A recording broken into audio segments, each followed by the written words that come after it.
जय श्री राम। मंगल भवन मंगल हारी,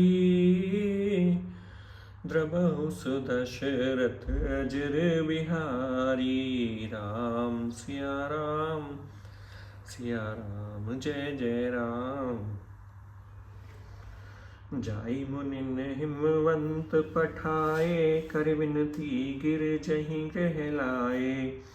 बहुरे सप्त ऋषि शिव पहि जाई, कथा उमा के सकल सुनाई। मुनियों ने जाकर हिमाचल को पार्वती जी के पास भेजा और वे विनती करके उनको घर ले आए। फिर सप्त ऋषियों ने शिव जी के पास जाकर उनको पार्वती जी की सारी कथा सुनाई। भये मगन शिव सुनत सनेहा, हर्षि सप्त ऋषि गवने गेहा। मनु थिर करे तब शंभु सुजाना, लगे करन रघुनायक ध्याना। पार्वती जी का प्रेम सुनते ही शिव जी आनंद मग्न हो गए। सप्त ऋषि प्रसन्न होकर अपने ब्रह्मलोक को चले गए।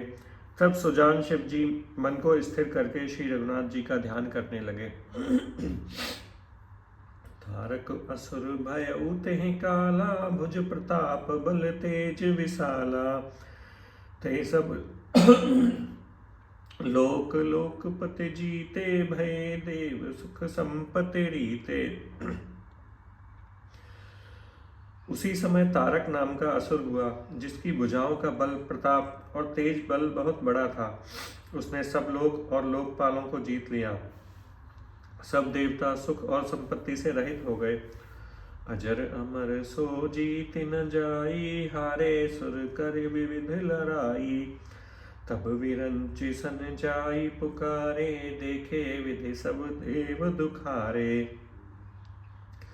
वह अजर अमर था, इसलिए किसी से जीता नहीं जाता था। देवता उसके साथ बहुत तरह की लड़ाइयां लड़कर हार गए। तब उन्होंने ब्रह्मा जी के पास जाकर पुकार मचाई।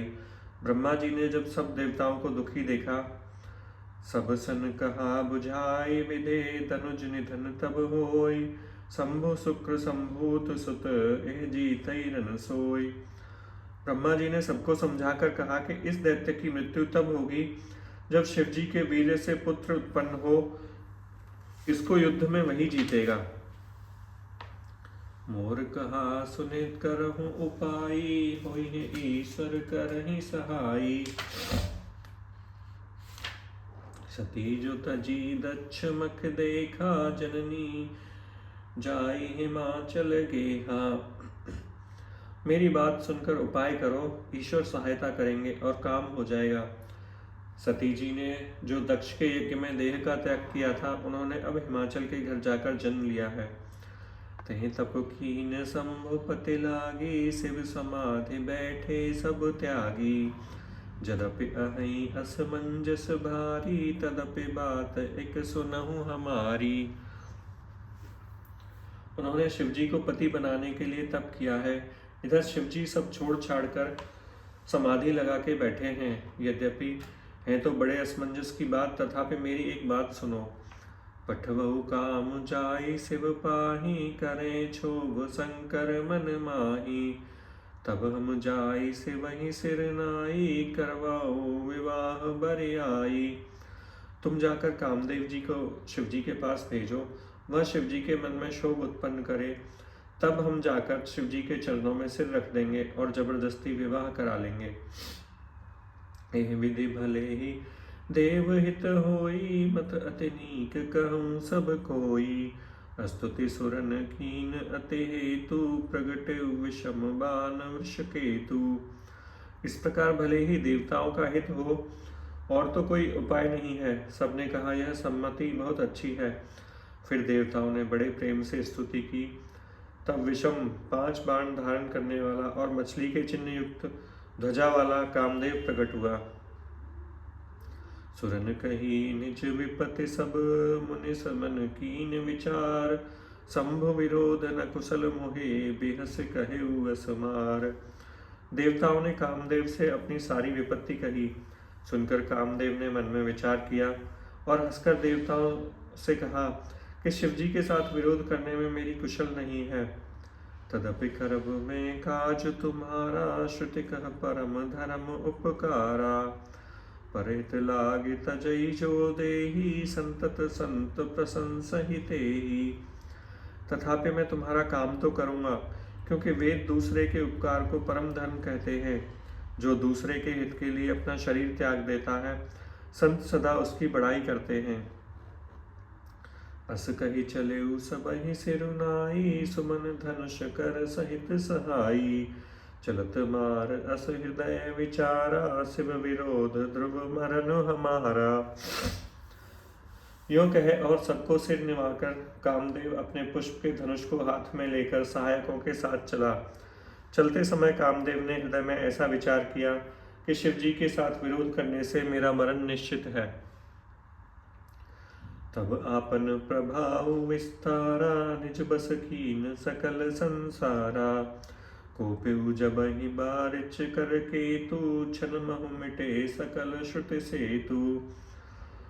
तब उसने अपना प्रभाव फैलाया और समस्त संसार को अपने वश में कर लिया। जिस समय उस मछली के चिन्ह की ध्वजा वाले कामदेव ने कोप किया, उस समय क्षण में ही वेदों की सारी मर्यादा मिट गई। ब्रह्मचर्य व्रत संयम नाना, धीरज धर्म ज्ञान विज्ञाना। सदाचार जप जोग विरागा, सभय विवेक कटक सब भागा।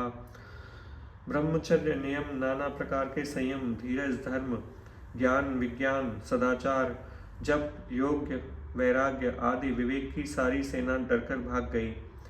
भाग्यु विवेक सहाय सहित सो, सुभट संजुग महि मोरे। सदग्रंथ पर्वत कंदरन महि जाय, तेई अवसर दुरे। होनिहार का करतार को रखवार, जग खर भरु परा। दुई माथ कहीं रतिनाथ, जहीं कहूँ कोप कर धन सुर धरा। विवेक अपने सहायकों सहित भाग गया। उसके योद्धा रणभूमि से पीठ दिखाकर भाग गए। उस समय वे सदग्रंथ रूपी पर्वत की कंदराओं में जा छिपे। सारे जगत में खलबली मच गई और सब कहने लगे, हे विधाता, अब क्या होने वाला है? हमारी रक्षा कौन करेगा? ऐसा दो सिर वाला कौन है जिसके लिए रति के पति कामदेव ने कोप करके हाथ में धनुष बाण उठाया है? जे सजीव जग अचर चर, नारी पुरुष असनाम। ते निज निज मर जाद, तजे भय सकल बस काम। जगत में स्त्री पुरुष संज्ञा वाले जितने चर अचर प्राणी थे, वे सब अपनी अपनी मर्यादा छोड़कर काम के वशीभूत हो गए।